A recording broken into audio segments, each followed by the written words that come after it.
Welcome back to the Traders Network. I'm Michael Yorba, your host. Thanks for joining us. We're streaming to you live on yorbamedia.com and broadcasting to you from the Dallas KFXR 1190 AM Clear Channel studios. All right, new man to the show, Jeff Bird, Director of Sales, Zscaler. And Jeff, welcome to the show. How are you? Very good, Michael. Thanks for having me today. All right, my pleasure. All right, Jeff, if you could, you are in the number one hottest sector worldwide. Everybody is trying to hack and steal and lie and cheat, and you keep that from happening as much as you can. Tell us about yourself, a little bit about you, so our audience gets to know you, and then what Zscaler does. Well, absolutely. Well, you hit it right on the nail. I mean, the internet.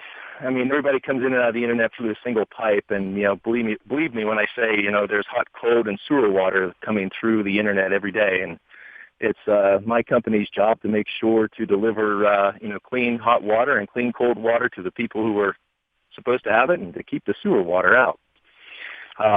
What I've been doing over the past 20 years in my career in data communications and networking is, and in the past 15 years with IT security has been helping folks, help secure their networks, whether it be through, different techniques, point products, coming up with different solutions regarding, from the firewall through data leak prevention to, proxy servers, authentication.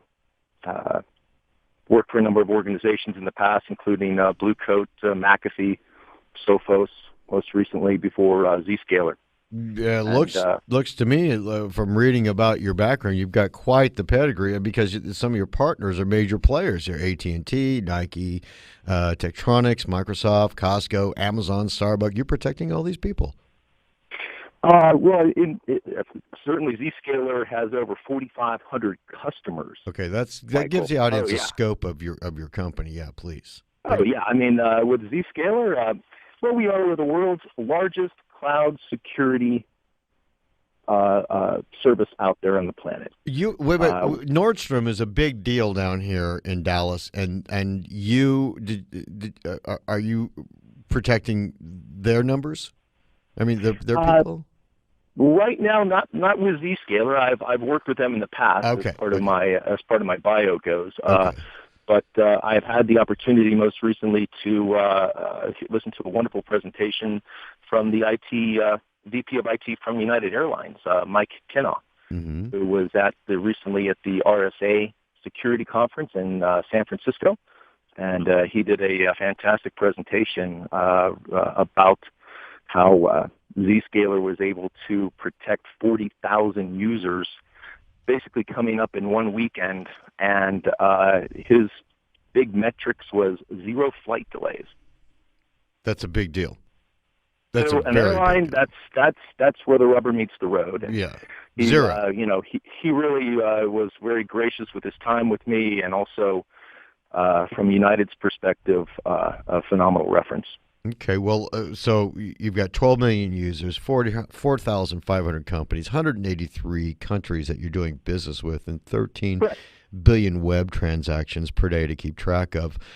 That's a big deal. 13 billion web transactions? Yeah. That's actually more than the entire total of Google, Facebook, and Twitter combined on a daily basis.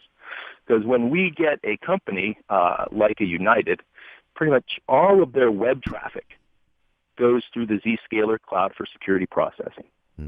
So any type of web transaction, web lookup, per se, that the company would be doing with their CRM or just casually looking at any type of Google lookup, that is all brought through the Zscaler cloud for security processing, and our cloud proxies the internet in 110 different locations around the planet.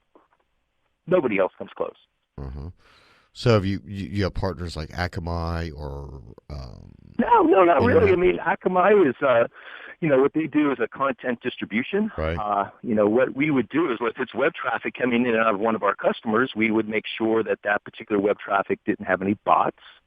And those are the worst right now. No bad cross-site scripting attacks or guys trying to do a port analysis on our customers or any type of malware coming through.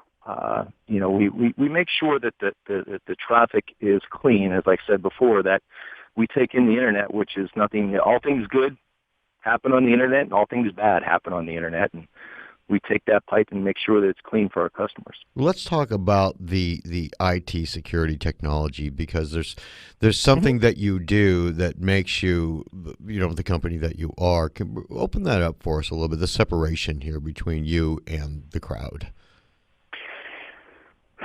It is the cloud. And, the thing about Zscaler that excites me the most is the way we liberate our customers from having to, quite frankly, deal with all of these security appliances. Mm-hmm. When you think about the IT data center, really, it's the last Sebastian. This is the last hurrah, the Alamo, you might say, where, IT directors and CIOs are very comfortable in many ways with the cloud as far as leveraging their compute, allowing, to set up, servers in the cloud and have their users use that. Storage in the cloud is widely accepted. But now security has always been this thing where, all the IT security directors and CIOs have hung on to. And what security really looks like at the end of the day, Mike, it's a big rack of point products. Okay? Mm-hmm. It's nothing mystical. It's nothing magic about it. Well, let me steer this a little. A lot of hard work, and we relieve the folks from having to actually support all of that equipment. Jeff, let me steer this a little way in a little different direction here. Zscaler is looked at as the most visionary of leaders in this space. Correct. Why is that statement made about Zscaler? You've got to have separated yourself from the crowd, not the cloud, but the crowd, to be able to garner that kind of an accolade about your company. So open that up for us. Bring that out. Why are you so much different than everybody else that people would say this about you? It's a no hardware, no software solution to web security. Mm-hmm. And with us being distributed in 110 different data centers around the world, we can offer a very low latency experience for all of our customers and provide that security processing that the customers don't have to backhaul that traffic to headquarters anymore, particularly if it's just web traffic. Well, I don't want to get too technical with it, but it's really the no hardware, no software approach that separates us and helps our customers alleviate the need to basically support with their full-time equivalents all of this,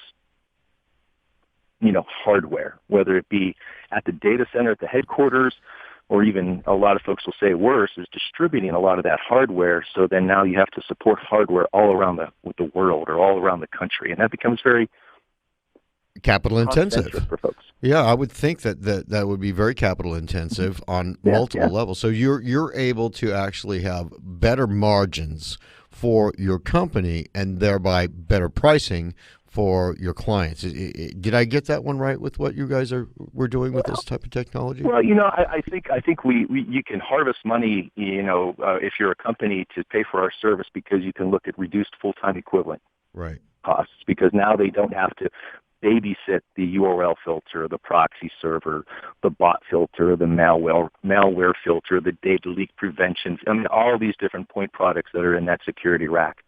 Now they can have their smart people spend time on policy and gathering the reports, which is where those smart people's time should be. You also, can save and harvest money from the standpoint of not having, just all of those contracts, and then having to be hamstrung a lot of times by wanting to turn features on, such as SSL. Whenever you see the web link come up with an HTTPS type of configuration when you go to your bank or some type of financial organization, that can be very hard for a lot of appliances to do when it comes to delivering web policy on that. Mm-hmm. And that's where in the cloud we alleviate that kind of need for our customers. Let's do this, Jeff. There's more I want to talk to you about. The milestones in 2013, your 2014 Mhm. look. Let's take a break now and come back on the other side with more content about you, your company, and the industry sector. How about that? Outstanding. Thanks, Mike. You're welcome. All right, Jeff Bird, Director of Sales, Zscaler, ZSCALER.com. And special thanks to Monk Media and 1-800-PublicRelations.com for all their PR and media support. We'll be right back.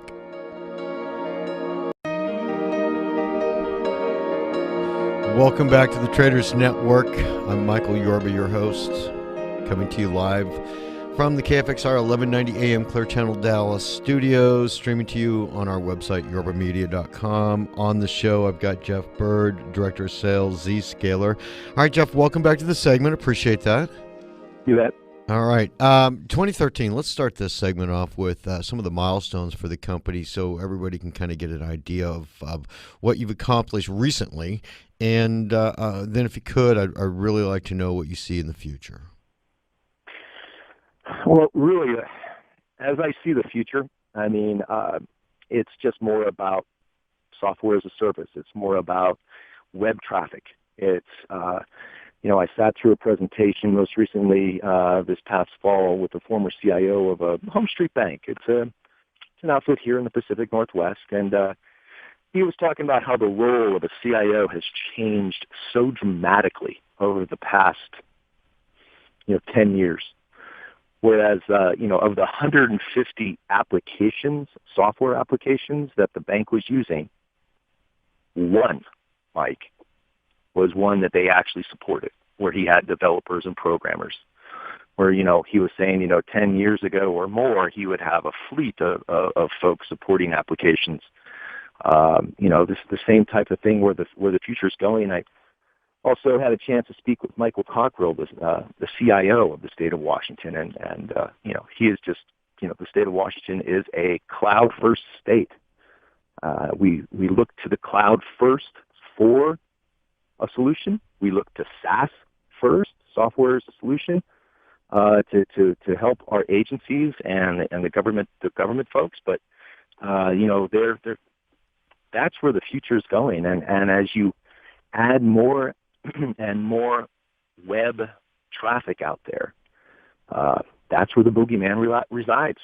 That's where everything good resides and everything bad resides. And that's where Zscaler is a disruptive technology, is a way of for folks to really embrace that web traffic and feel comfortable, that cloud security is not an oxymoron, and that it's for real, and that it doesn't have to absorb so many cycles and dollars within an organization. Our service is a complete OpEx type of service. There's no capital involved. It is a complete service. I'm really unfamiliar with that term disruptive technology actually means when it comes to your space. Can you explain that to me? Well, more again, particularly when you're looking at, I don't mean to get too technical, but large companies, they will develop these large networks with the intention of having a hub and spoke. They develop these large networks on these MPLS type of networks. I do some talks around trade shows.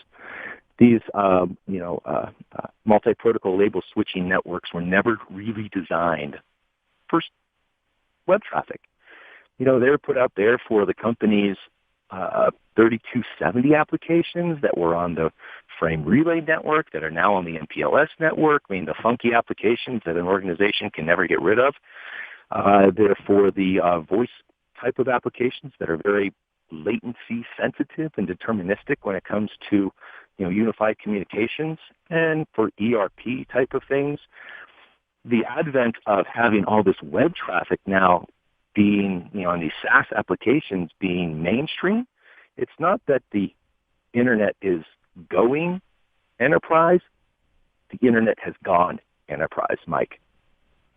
I had And to, Jeff. I've had some calls coming in, come in from texting some questions from the audience. Let me throw a couple of these things out there.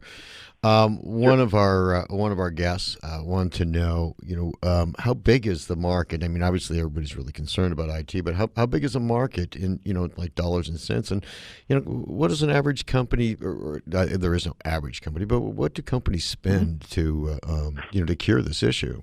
Sure. I believe that the secure web space, the secure web gateway space that Gartner covers us on, by Peter Firstbrook, who is our analyst, you might say, he's out of Toronto. I believe it's a $2.3 billion space that we share with the likes of the Cisco's and the WebSenses and the McAfee's. Oh goodness, just in the leader quadrant, and also Blue Coat. I mean, those are some outstanding organizations, and it's a huge market, and in the secure web gateway space. And what do the companies normally spend on something like this? I know that changes depending on the size of the company, but is this becoming a major spend relative to the rest of the percentages of costs that go out to keep a business up and running and competitive? Well, there's a distinct line in the sand. Okay, when a company goes out to get their compute from the cloud, when a company goes out to get their storage from the cloud, when a company is either doing a public, private, or hybrid type of cloud, I don't care. Whatever the contract is, there's a line in the sand that says if you get hacked, it's your problem. Right. Sorry, it's been a nice day. It's more expensive to try and cure the problem than prevent it. I get it. Well, of course, an ounce of prevention is worth a pound of cure, right? So, that's the you got. There is no web, there is no cloud, without security, you're going to have no mobile communications, no work at homes, because that doesn't make sense from a pure security standpoint. But the internet is here; it's here to stay. These SaaS applications are what organizations are wanting as opposed to developing themselves. And, the economics of using the cloud is just so compelling that organizations have to. Let me jump to another subject too, because I know that your company has a real game changer on its horizon here. Your S1, you're going public. You've done some wonderful work up to this point that's given you the wherewithal to go do that. It's not cheap. It's when it comes to manpower or money. So if you're going to take that next step and put that effort into filing the S1 and going public, I'd like to hear more about what's going on that side with you. Well, I really can't say much about that, of course. However, it's no secret that it has been announced from the organizational standpoint that we are investigating, and hopefully within 2014 or soon afterwards, we would be looking at taking the organization to Wall Street. Okay. When you say Wall Street, are you talking big board, NASDAQ? Is there some kind of preferred place where you might, and there's other exchanges besides just the New York Stock Exchange? So what do you is there any? I mean, if you can't talk about it, don't. But I mean, I just thought I'd ask the normal questions anybody would want to know. I just can't say anything about that kind of stuff, Mike. Okay. All right. Congratulations on. But no, the outfit's doing great. We've been able to. We've got 4,500 customers, as I mentioned before. We do more web transactions than all the big name folks out there on the web. It is our mission to keep your network, your web traffic safe. And we believe we can do that better than the organization can, because this is what we do. Other organizations, that's not their, they're out there to sell their own widgets. Mm-hmm. And IT is a cost center. With Zscaler, this is what we do. This is what we believe in. This is where we know the future is going, and that is to, more and more web traffic. And in order to protect that web traffic, it's imperative that folks, look at the feature set, understand that. I mean, from one of our largest customers, we did a CIO report recently. I can't say who they are, but they are Jeff, They are yes, sir. I hate to interrupt you, but we're out of time. I want to thank you so much for taking all of the time that you have today and coming on to our show. I really appreciate that. You bet, Michael. Anytime. Thank you. All right. Jeff Bird, Director of Sales, Zscaler, Zscaler.com. All right. And I want to thank everybody else who's participated with us in today's show. Not only Monk Media, 1-800-publicrelations.com for all their PR and media support, too. We'll be right back on the other side of this short break with another hour. We're going to bring on Reuters, CNBC, our man Kenny Palcari on the floor of the New York Stock Exchange, Todd Johnson, Dividend Lab, and David Shaheen. We're going to talk about a lot of things that are currently happening in the market right now, the liquid part of our show. We'll be right back.